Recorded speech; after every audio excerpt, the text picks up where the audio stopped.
上面一句话必须拆，让我们瞬间多了几天的活。Hello， 老铁们，我是小娃娃。今天我们接着上个视频继续来干这个活。上个视频我们帮东家把这个房子的主体拆了，然后后面的这个火房东家打算留着，到时候就不用再修火房了。但是今天在放线的时候，上面的人说这个厨房必须拆，不拆也可以，但是要减平方。什么意思呢？比如说东家批的地基是120个平面，但是后面的这个厨房就占去了40个平面，那120就要减去40个平面，那东家就只能修80个平面的地基了。这样的话，之前房子的设计图纸要全部更变，而且这样修起来的房子很难和后面的厨房结合起来。最后东家一咬牙，就干脆让我们把这个厨房全部给它拆了。这个厨房是最近几年才修的，当时到的是橡胶，也花了好几万。其实拆了还真的有点可惜。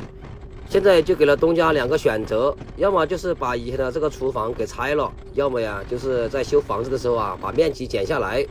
最后经过一考虑还是把这个厨房给它拆了，毕竟新修的房子面积少了很多不好规划，而且也很难和这个厨房结合起来。这个厨房总共有6间，东家2个儿子一人3间，每一间大概有10几个平方，然后6间的话就去了70几个平方了。按照2兄弟每人120个平面来计算，总共就是240个平面，再减去厨房的面积70几个平方，总共2兄弟剩下的修房面积只有170几个平面，然后再除以2，就相当于2兄弟一人只能修80几个平面的地基，这样就显得房子就小了很多了。这也是逼着东家硬拆这个厨房了。前面我们给东家拆这个2层楼的房子，总共用了不到2个小时的时间就给它拆下来了。但是后面的这个小平房虽然说只有1层，但是真的是不好拆主体房子的楼面以前用的是水泥板，我们一拆就给它拆下来了。但是后面的这个小平房用的全部是钢筋混凝土现浇的，这个就不好拆了。我们挖机基本上是挖不动的，全程都是用破碎锤来打。前面这一排的桌子我们基本上全部给它打掉了，但是这个楼面就是不下来，看着都着急。这样的话也没有什么更好的办法了，我们只有一点一点的给它拆下来。反正最后东家还要这个钢筋，就相当于我们边拆这个楼房就顺便把这个钢筋给它打出来。最让人头疼的就是打这个钢筋了，老铁们，你说这个钢筋要怎么打呢？而且打出来尽量不要有水泥块，这样才好卖。我们把大的水泥块打了之后，钢筋上面还有很多小的水泥块，这个水泥块用枪杆就不好打了。然后我就尝试用斗气拍，但是这样效果也不是很好。这个楼面上的钢筋我们基本上收集到了一堆，老铁们，你们看这个钢筋里面全都是这种小的水泥块，你说这个拿去卖谁会收呢？这个钢筋我们就先放到这里，后面我们再想办法。然后我们把挖机开到这个边上来，把边上的这个水泥块给它打掉。为什么要打掉呢？因为东家这里又临时加了一点活，说这个边上要打个3米多高的宝坎起来。我们要把挖机开下去，然后挖宝坎基础，但是这个地方是水泥块，到时候我们把锤放过来可能就挖不动，我们就提前把这个水泥块给它打掉。这个水泥块打了之后，东家说这个房子的后面还让我们用挖机给它打个1米多宽进去。以前没拆这个厨房的时候，东家根本都没有打算这个房子后面还要加宽，但是现在这个厨房已经拆了，就让我们把后面的这个坡再往后面扬个1米多宽，把后面的这个阳沟搞大一点。以前因为地势受限，这个房子后面都没有阳沟，现在整个房子都拆了，就顺便把后面的这个阳沟再加宽一点。我们把上面的这一层石头打了之后，我们今天就提前下了一个班。这么早下班干嘛呢？老铁们，你们看，我是回家来焊这个东西的。这个夯锤是我们以前自己改装的，放到那里很久没有用了，我就拿过来把它加固一下，打算拿这个去打那个钢筋。老铁们，你们说这个打钢筋怎么样？时间又来到了第2天，我们来了之后就第一时间把这个夯锤给它安上，我们来试一试这个打钢筋怎么样。你还别说，用这个夯锤来打这个水泥块真的是好打。然后没打2下，这个水泥块就打掉了，钢筋就打出来了。用这个神器来打这个水泥块，给我们节省了很多时间。之前看到这么多水泥块，看得都头痛。这一堆我们没有打好一会儿，就把这个钢筋全部打出来了。虽然用这个打水泥块很好用，但是我们焊的这个呀不是很牢固，没打好一会儿就把这个板子打掉了，这就恼火了。这个我们也只有慢慢的来打了。好在这个枪杆底部是平的，要比之前那个带尖的呀要好打一点。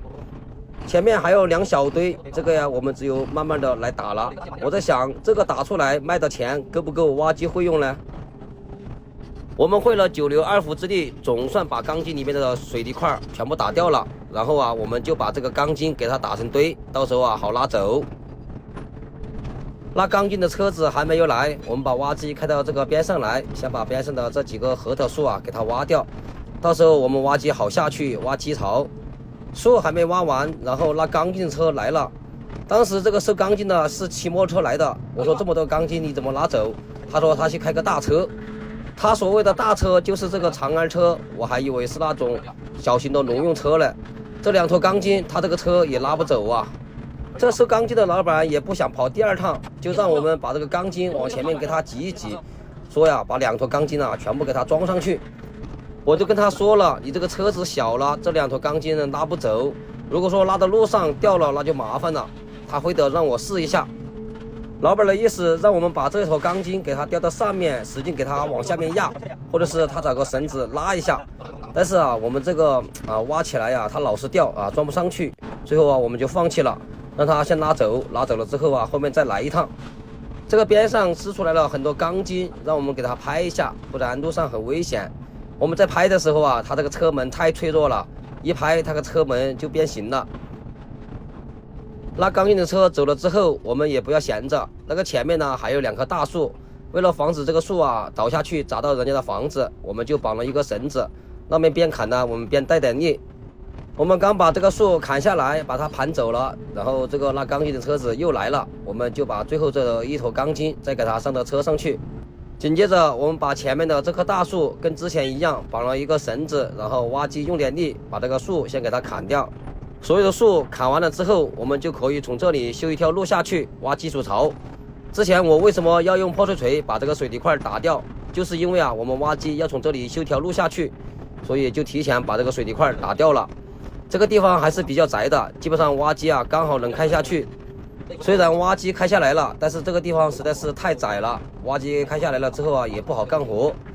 我们就把边上的这个水泥块多多还是给它挖掉，尽量把这个路给它修宽一点。虽然我们这个路修过来了，但是还是有点窄。在挖这个基础槽的时候啊，不知道这个屁股被撞了多少次。哎，这个条件没办法呀，老铁们。这个宝坎的深度大概有4米多高，我们挖机修路下来勉强能挖到这个底部。好在这个土层不是很厚，如果说稍微厚一点的话，我们挖不到老底子了。挖起来的泥巴防止往下面滑，我们边挖的时候边把这个泥巴给它拍一拍，拍紧一点。挖到后面这一段接近有1米多，我们挖不到了，然后就下去跟包工头说一下，看看怎么办。我们修路的这个位置是斜着下去的，这个位置就越来越高了，就导致这个底部我们就挖不到了，差不多只有1米多长。然后就跟包工头商量一下，这个就让他们人工自己来清理了。这个宝坎有4米多高，长度有20多米，他们人工把这个混凝土倒起来的话，差不多要10几天。然后场地里面的这个渣子我们就先不挖了，因为这个宝坎打起来之后，我们就将就这个渣子挖过去回填，因为那个地方倒起来之后需要很多东西回填的。